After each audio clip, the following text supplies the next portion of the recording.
আমাকে অনেকেই কমেন্ট করে জানিয়েছেন রিডেক্সে কি করে নতুন ঠিকানা তৈরি করতে হয় বা নতুন ঠিকানা অ্যাড করতে হয়। তো অনেকে আছেন যারা নতুন অ্যাকাউন্ট ক্রিয়েট করার সময় ঠিকানাটা ভুল দিয়ে ফেলছেন, এখন ঠিকানাটা সংশোধন করতে চাচ্ছেন।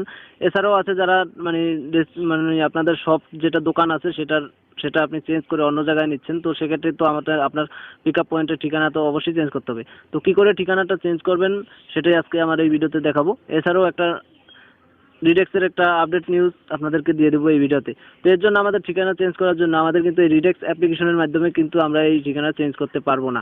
আমাদের যেটা করতে হবে, সরাসরি গুগলে চলে আসতে হবে। গুগলে আসার পর রিডেক্স যেই ওয়েবসাইট আছে সেটার ভিতরে আমাদের প্রবেশ করতে হবে। তো আমরা লিখে দিই রিডেক্স লিখে সার্চ করে দিলাম। সার্চ করে দেওয়ার পর উপরেই দেখতে পারবেন রিডেক্স ডেলিভারি। জাস্ট আমরা রিডেক্স ডেলিভারিতে ক্লিক করবো। রিডেক্স ডেলিভারিতে ক্লিক করার পর এখানে আপনার অ্যাকাউন্টটা লগ ইন করে নিতে হবে। তো এখানে দেখতে পারবেন লগ ইন অপশন, আমি দেখিয়ে দিচ্ছি। তো এখানে উপর দিকে দেখতে পাচ্ছেন লগ ইন, জাস্ট আমরা লগ ইনের উপর ক্লিক করব।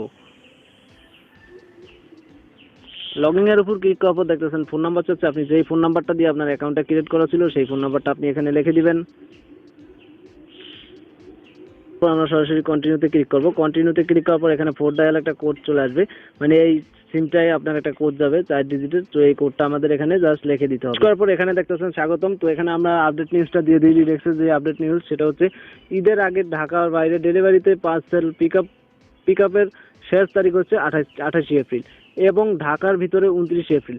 তো আপনারা এই 29 তারিখ পর্যন্ত কিন্তু এই রিডেক্স কাজ করবে, এরপর কিন্তু কাজ করবে না। তো দেখতেছেন ঈদের 2 মে হলে স্বাভাবিক পার্সেল পিক আপ ও ডেলিভারি কার্যক্রম চালু হবে 4 তারিখে, অন্যথায় 5 তারিখে। তো আবারও কিন্তু এই 29 তারিখ থেকে 5 তারিখে কিন্তু এটা চালু হবে। তো এখানে আমরা সরাসরি চলে আসছে। এখন আমাদের ঠিকানাটা কিভাবে আমরা এখানে চেঞ্জ করবো সেটা আমি দেখে দিচ্ছি। এছাড়া আপনারা ইমেল অ্যাড্রেস, ফোন নাম্বার সবকিছু কিন্তু চেঞ্জ করতে পারবেন।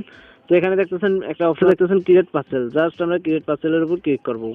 আমরা এই অপশনটা আসার পর দেখছেন দুপুর 3টার পর দেওয়া পার্সেল রিকোয়েস্ট পরদিন পিক আপ হবে। তো দুপুর 3টার পর যারা রিকোয়েস্ট দিবে তাদের পরদিন। তো এখানে দেখতেছেন এখানে কাস্টমার ইনফরমেশন দেওয়া আছে, এখানে কাস্টমার ইনফরমেশন আপনি দিতে পারেন। এছাড়াও আপনি যদি দেখতে পারবেন এখানে আপনার এই যে ঠিকানা চেঞ্জ করার অপশন প্রথমেই দেখতে পাচ্ছেন এই যে চেঞ্জ নামে একটা অপশন আছে। জাস্ট আমরা চেঞ্জ অপশনে ক্লিক করব। চেঞ্জ অপশনে ক্লিক করার পর এখানে দেখতেছেন একটি নতুন শপ যুক্ত করুন। আপনি চাইলে আপনার নতুন একটা দোকান এখানে যোগ করতে পারেন। এছাড়া আগের দোকানটাও যদি আপনি ঠিকানাটা চেঞ্জ করতে চান তাহলে এই যে কলম নামে একটা অপশন, জাস্ট আমরা কলম অপশনে ক্লিক করব।